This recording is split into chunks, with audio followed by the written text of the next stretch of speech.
Rain had a way of making the world feel smaller. On nights like this, when thunder rolled like distant drums and lightning cracked across the sky, Daniel Harper always double-checked the locks. Not because he was afraid, but because he had someone to protect.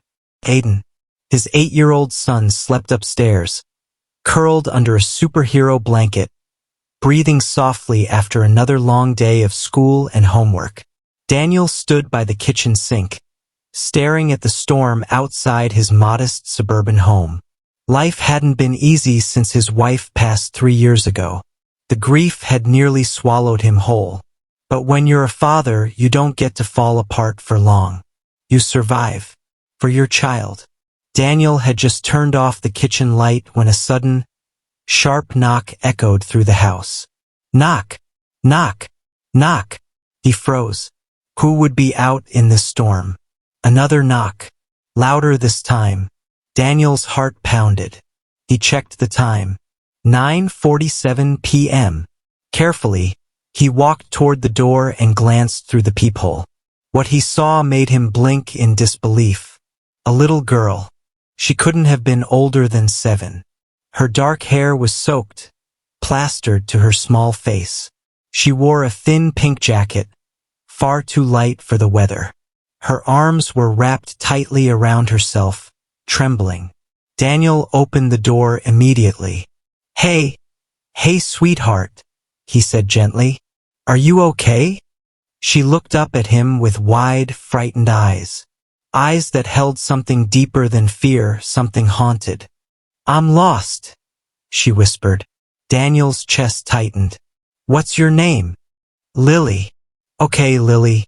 Where are your parents? She hesitated. Just for a second.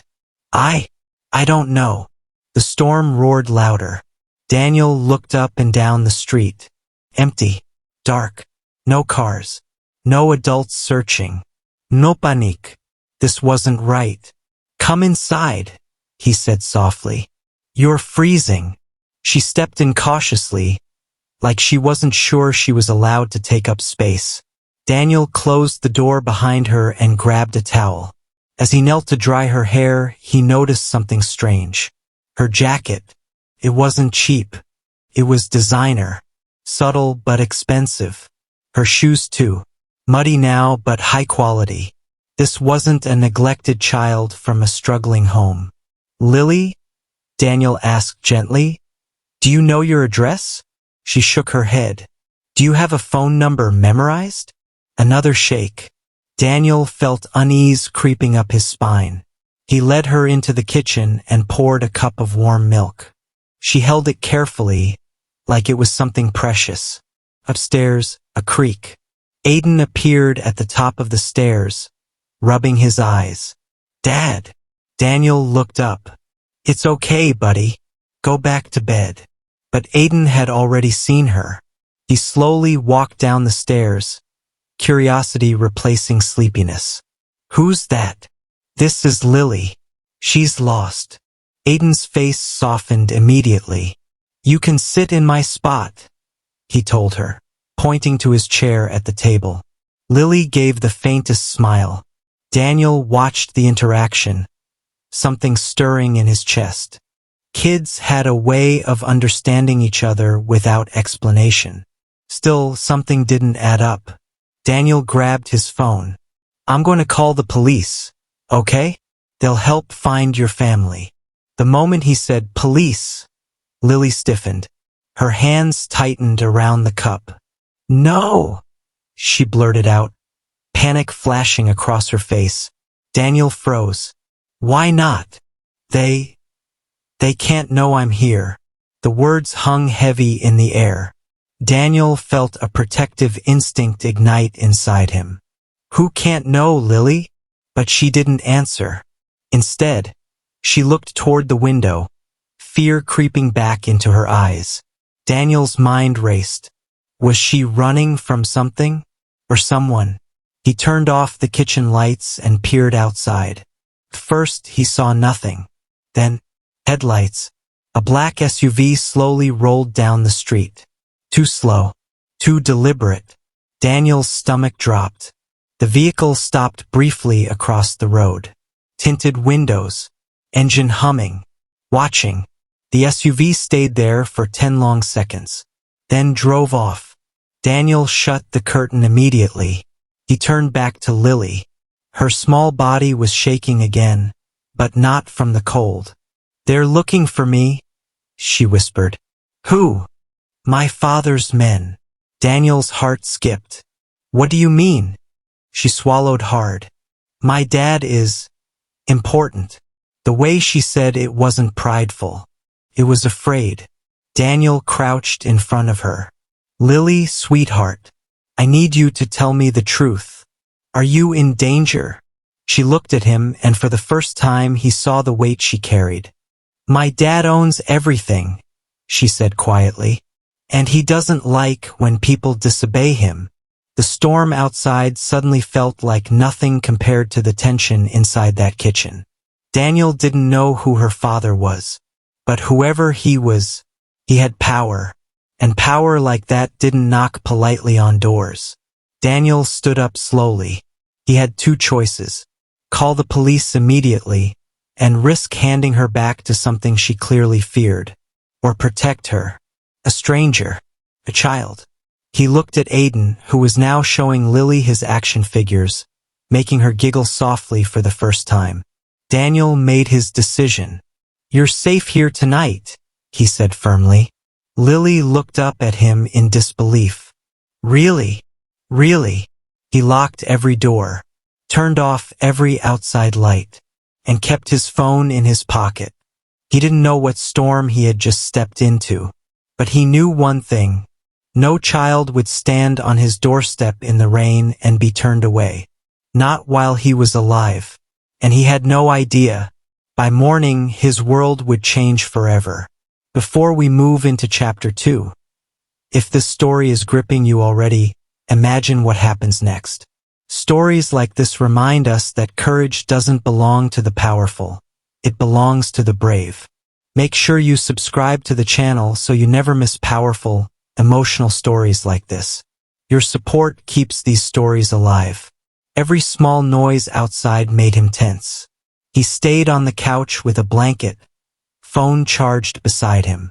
At 6:12 a.m., the storm had passed, but the calm felt unnatural.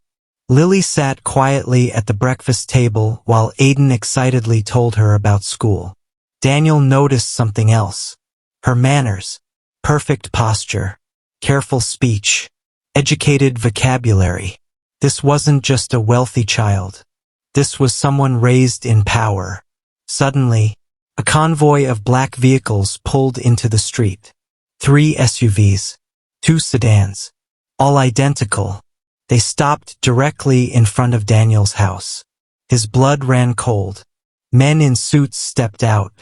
Earpieces, sunglasses, silent communication. And then, the back door of the center SUV opened. A man stepped out, tall, impeccable suit, silver hair, authority radiating from him like heat. Daniel recognized him instantly. Victor Laurent. The billionaire tech magnate, owner of half the city's infrastructure. A man whose name was whispered in boardrooms and feared in politics. And Lily was running toward the window. "Daddy!" Daniel felt the air leave his lungs. This wasn't just an important man. This was one of the most powerful men in the country. The doorbell rang. Once. Calm. Controlled. Daniel opened the door slowly. Victor Laurent stood there, expression unreadable. "Good morning," Victor said smoothly. "I believe you have something that belongs to me." Daniel stiffened. "She's not something." Victor's eyes flickered slightly. "May I come in?" Daniel hesitated, but stepped aside. The security team remained outside. Victor entered like he owned the place. Lily ran to him but stopped halfway. Not hugging him, just standing there.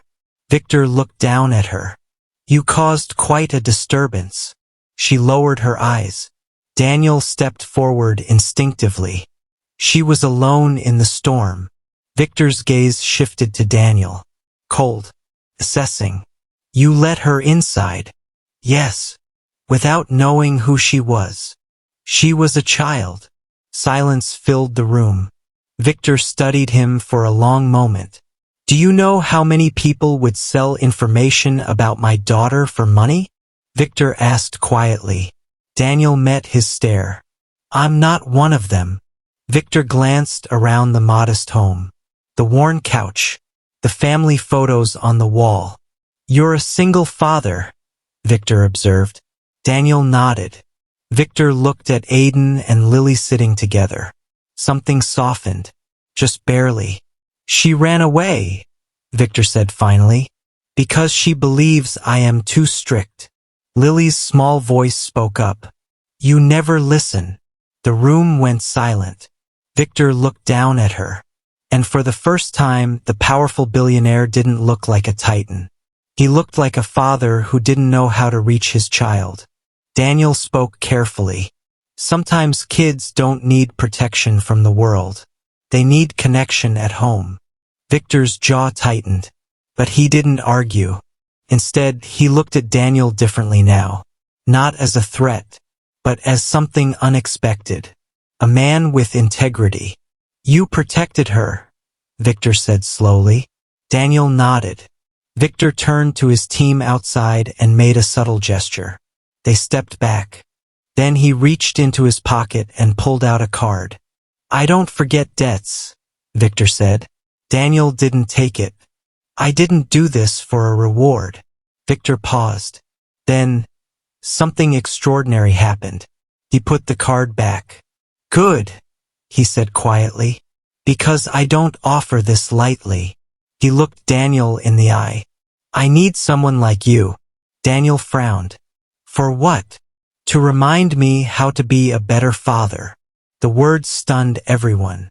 Victor Laurent, the man who owned skyscrapers, companies, and political influence, was asking a single dad from a small house for guidance.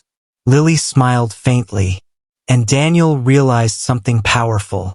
Sometimes the richest people in the world are the ones starving for something money cannot buy. Respect, love, connection. Victor extended his hand. Will you consider having dinner with us tonight? Daniel looked at Aiden, then at Lily, then back at Victor, and he nodded, because courage doesn't always look like strength. Sometimes it looks like opening your door on a stormy night, and that simple act can change everything. If the story moved you, inspired you, or reminded you that even ordinary people can stand in extraordinary moments, make sure you subscribe to the channel. Hit the like button, share the story, and turn on notifications so you never miss powerful stories of courage, heart, and unexpected destiny. Because the next knock on the door might just change a life.